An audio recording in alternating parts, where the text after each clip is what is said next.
Dinapur university के college में आरव, मोहन, सोहन, रितु, माही और अंजलि ये सारे दोस्त पिकनिक का प्लान बनाते हैं। अरे यार, मैंने सुना है लापता ब्रिज काफी अच्छा है। क्यों ना हम पिकनिक के लिए उसी जगह पर जाएं? हाँ हाँ, तुम सही बोल रहे हो। मैंने भी यही सुना है कि लापता ब्रिज बहुत ही अच्छा है। डन। अब हम लापता ब्रिज पर ही जाएंगे। डन। अब हम लापता ब्रिज पर ही जाएंगे। वो लोग बातें करके अपने अपने घर चले जाते हैं और अगले दिन एक वैन बुक करवाते हैं। सभी दोस्त मोहन के घर पर अपना अपना बैग लेकर आ जाते हैं और थोड़ी देर बाद वहाँ पर वैन वाला भी आ जाता है। तो भैया, आप लोगों को कहाँ पर घूमना है? ड्राइवर भैया, हमें तो लापता ब्रिज जाना है। नहीं नहीं साहब, मैं वहाँ तक नहीं जाऊँगा। पर क्यों भैया, आप ऐसा क्यों बोल रहे हो? अरे मैडम, आपको नहीं पता वो एक भूतिया ब्रिज है और वहाँ का रास्ता भी एक भूतिया है। मैं तो तुम लोगों को यही सलाह दूंगा कि तुम लोग वहाँ का प्लान कैंसिल करके कहीं और चलो। नहीं भैया, हमें तो अब वहीं जाना है। ऐसा कुछ नहीं होता है, ये हम आपको साबित करके दिखा देंगे। और अगर आप वहाँ जाओगे ना तो हम आपको 5,000 रुपए एक्स्ट्रा देंगे। 5,000 रुपए का नाम सुनकर ड्राइवर के मन में भी लालच आ जाता है और वो उनको उस ब्रिज पर ले जाने के लिए तैयार हो जाता है। ड्राइवर उनको ले जाने के लिए तैयार तो हो गया था, लेकिन उसके मन में भूत और चुड़ैलों का खौफ था। इसीलिए वो अपने मन में सोचता है, मैं इन लोगों के साथ जा तो रहा हूँ, पर मुझे अपनी सेफ्टी खुद ही करनी पड़ेगी। इसलिए ये ताबीज अपने गले में पहन लेता हूँ। कम से कम मैं तो बचा रहूंगा। थोड़ी देर बाद सभी लोग पिकनिक के लिए निकल जाते हैं। जैसे ही वो मीनापुर सड़क पर आते हैं कि तभी उनकी गाड़ी बंद हो जाती है और उनकी गाड़ी से धुआं निकलने लगता है। सभी लोग गाड़ी से बाहर निकलकर खड़े हो जाते हैं कि तभी अंजलि के कंधे पर किसी का हाथ आता है और वो डर कर चिल्ला पड़ती है। उसकी चीख सुनकर आरव बोलता है, अरे अंजलि, तुम चिल्ला क्यों नहीं हो? आरव, यहाँ पर कोई है। ड्राइवर भैया सही बोल रहे थे, ये यहाँ पर चुड़ैलों का वास है। मुझे बहुत डर लग रहा है। प्लीज वापस ले चलो, वापस चलो, मुझे नहीं जाना अभी कहीं। अरे अंजलि, कुछ नहीं है यहाँ पर, ये तुम्हारा भ्रम है। यार अंजलि, इतनी दूर आकर डर गई हो तुम। प्लीज प्लान खराब मत करो।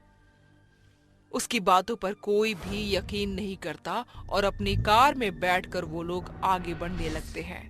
थोड़ी दूर पर जाकर एक बार फिर गाड़ी खराब हो जाती है और ये सब देखकर हर कोई डरने लगता है। उनको डरता हुआ देखकर ड्राइवर बोलता है, सर, मैं तो बोल ही रहा था कि ये भूतिया सड़क है। ड्राइवर उनसे बात कर ही रहा था कि इतने में उनकी वैन के ऊपर कुछ भूत और चुड़ैलों ने हमला कर दिया।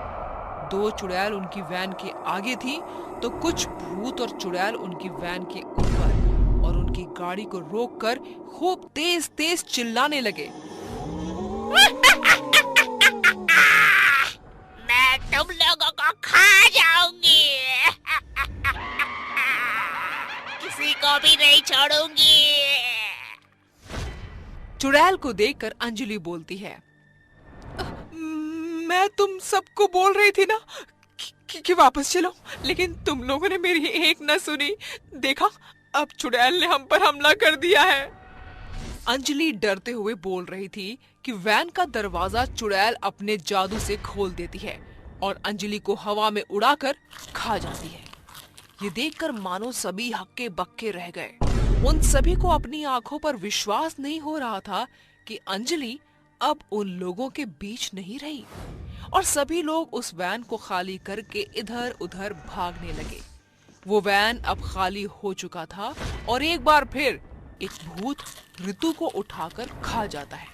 ये देखकर सोहन गुस्से में चिल्लाकर बोलता है, तुम सब हम लोगों को क्यों मार रहे हो? तुम लोगों ने हमारी वैन पर हमला क्यों किया है? आखिर हम लोगों ने तुम्हारा क्या बिगाड़ा है? तुम सब ने यहाँ पर आकर बहुत बड़ी गलती कर दी। हमारी आत्माओं को फिर से जगा दिया है। हम तुम सबको नहीं छोड़ेंगे। इतना कहकर भूत उनकी वैन को निगल जाता है।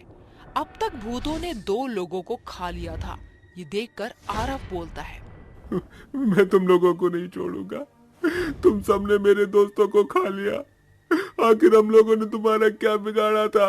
आरव अपनी बात पूरी कर ही रहा होता है कि तभी दूसरा भूत और दूसरी चुड़ैल आरव के बीच में से दो टुकड़े कर देते हैं और दोनों मिलकर उसको खा जाते हैं और डरावनी आवाज निकालने लगते हैं। उसके बाद अब भूत और चुड़ैल दोनों ही ड्राइवर की तरफ जाने लगते हैं कि तभी ड्राइवर के गले में ताबीज देखकर उन्हें एक झटका लगता है।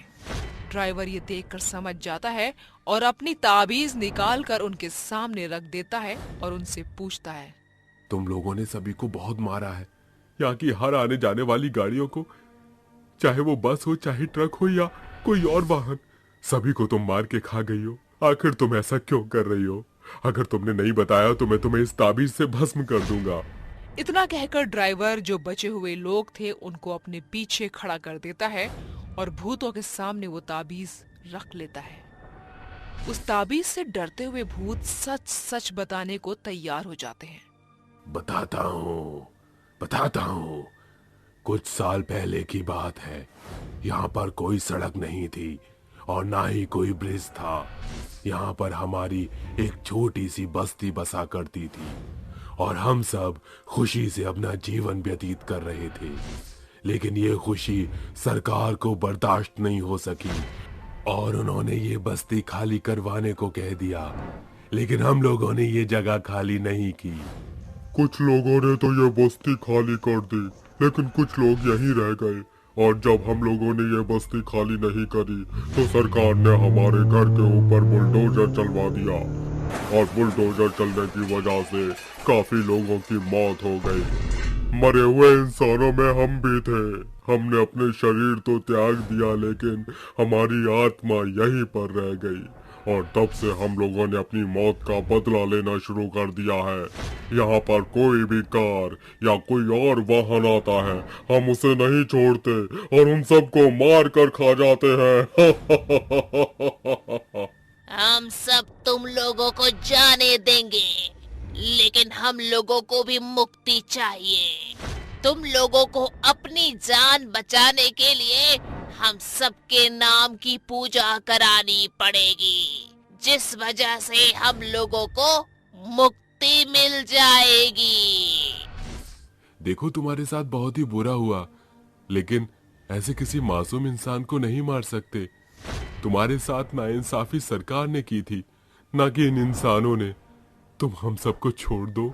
मोहन तुरंत पंडित को फोन करता है और थोड़ी देर बाद पंडित वहां पर आ जाता है। वो लोग उनके नाम की पूजा उस रोड पर ही करवाने लगते हैं और जैसे ही पूजा खत्म होती है वैसे ही सारे भूतों और चुड़ैलों को मुक्ति मिल जाती है और वो सभी लोग अपने घर की तरफ चले जाते हैं। वो लोग इस दिन को कभी नहीं भूल पाए और ये खौफ आज तक उन सब के मन में बसा हुआ है।